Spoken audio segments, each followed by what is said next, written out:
நாம் நமது வாழ்க்கையில் கவலைப்படாமல் இருப்பதற்கு கர்த்தர் நமக்கு கொடுத்திருக்கும் வாக்குத்தத்த வசனங்கள்.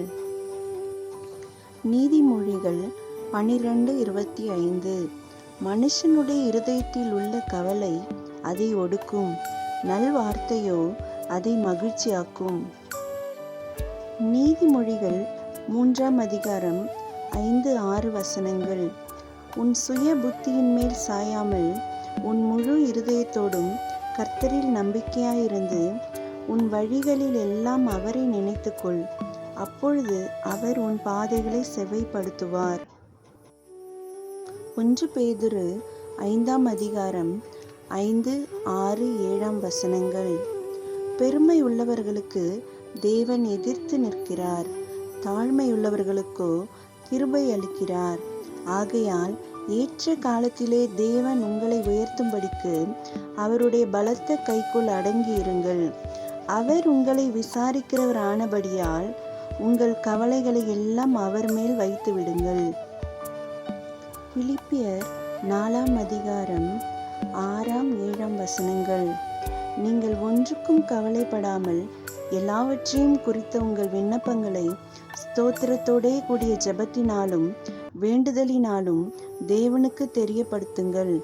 அப்பொழுது எல்லா புத்திக்கும் மேலான தேவ சமாதானம் உங்கள் இருதயங்களையும் உங்கள் சிந்தைகளையும் கிறிஸ்து இயேசுவுக்குள்ளாக காத்துக்கொள்ளும். மத்தேயு 6:31 வசனத்திலிருந்து 34 வசனம் வரை.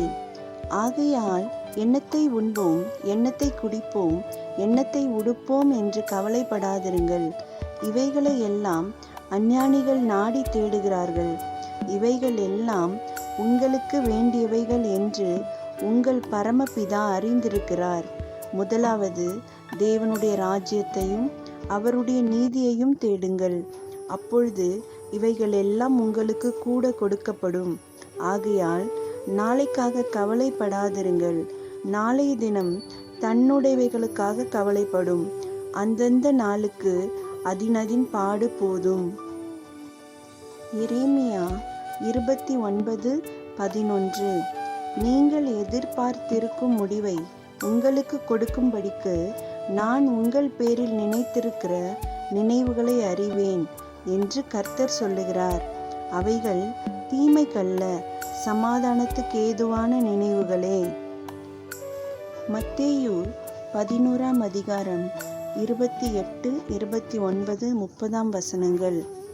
வருத்தப்பட்டு பாரம் சுமக்கிறவர்களே, நீங்கள் எல்லாரும் என்னிடத்தில் வாருங்கள், நான் உங்களுக்கு இளைப்பாறுதல் தருவேன். நான் சாந்தமும் மனத்தாழ்மையுமாய் இருக்கிறேன். என் நுகத்தை உங்கள் மேல் ஏற்றுக்கொண்டு என்னிடத்தில் கற்றுக்கொள்ளுங்கள். அப்பொழுது உங்கள் ஆத்துமாக்களுக்கு இளைப்பாறுதல் கிடைக்கும். என் நுகம் மெதுவாயும் என் சுமை லெகுவாயும் இருக்கிறது என்றார். யோவான் 14:1-2-3-4 வசனங்கள். உங்கள் இருதயம் கலங்காதிருப்பதாக. தேவனிடத்தில் விசுவாசமாயிருங்கள், என்னிடத்திலும் விசுவாசமாயிருங்கள். என் பிதாவின் வீட்டில் அநேக வாசஸ்தலங்கள் உண்டு. அப்படி இல்லாதிருந்தால் நான் உங்களுக்கு சொல்லியிருப்பேன். ஒரு ஸ்தலத்தை உங்களுக்காக ஆயத்தம் பண்ண போகிறேன். நான் போய் உங்களுக்காக ஸ்தலத்தை ஆயத்தம் பண்ணின பின்பு நான் இருக்கிற இடத்திலே நீங்களும் இருக்கும்படி நான் மறுபடியும் வந்து உங்களை என்னிடத்தில் சேர்த்து கொள்ளுவேன். நான் போகிற இடத்தை அறிந்திருக்கிறீர்கள், வழியையும் அறிந்திருக்கிறீர்கள் என்றார். சங்கீதம் 94:19. என் உள்ளத்தில் விசாரங்கள் பெருகுகையில் உம்முடைய ஆறுதல்கள் என் ஆத்துமாவை தேற்றுகிறது. சங்கீதம் 55:22. கர்த்தர் மேல் உன் பாரத்தை வைத்துவிடு, அவர் உன்னை ஆதரிப்பார். நீதிமானை ஒருபோதும் தள்ளாட ஒட்டார். யோசுவா 1:9.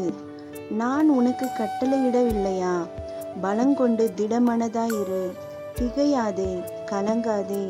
நீ போகும் இடமெல்லாம் உன் தேவனாகிய கர்த்தர் உன்னோடே இருக்கிறார் என்றார். ரோமர் 8ஆம் அதிகாரம் 26, 27, 28 வசனங்கள். அந்தபடியே ஆவியானவரும் நமது பலவீனங்களில் நமக்கு உதவி செய்கிறார். நாம் ஏற்றபடி வேண்டிக்கொள்ள வேண்டியதின்னதென்று அறியாமல் இருக்கிறபடியால் ஆவியானவர் தாமே வாக்கு கடங்காத பெருமூச்சுகளோடு நமக்காக வேண்டுதல் செய்கிறார். ஆவியானவர் தேவனுடைய சித்தத்தின்படியே பரிசுத்தவான்களுக்காக வேண்டுதல் செய்கிறபடியால் இருதயங்களை ஆராய்ந்து பார்க்கிறவர் ஆவியின் சிந்தை இன்னதென்று அறிவார். அன்றியும் அவருடைய தீர்மானத்தின்படி அழைக்கப்பட்டவர்களாய் தேவனிடத்தில் அன்பு கூறுகிறவர்களுக்கு சகலமும் நன்மைக்கு ஏதுவாக நடக்கிறதென்று அறிந்திருக்கிறோம். நாமும் நமது விசுவாச ஜீவியத்தில் கவலைகள் நம்மை சூழும்போது கர்த்தர் நமக்கு கொடுத்திருக்கும் வாக்குத்தத்த வசனங்களை நினைவு கூர்ந்து ஜெபித்து ஆவியானவரின் பலனை பெறுவோம். ஆமேன்.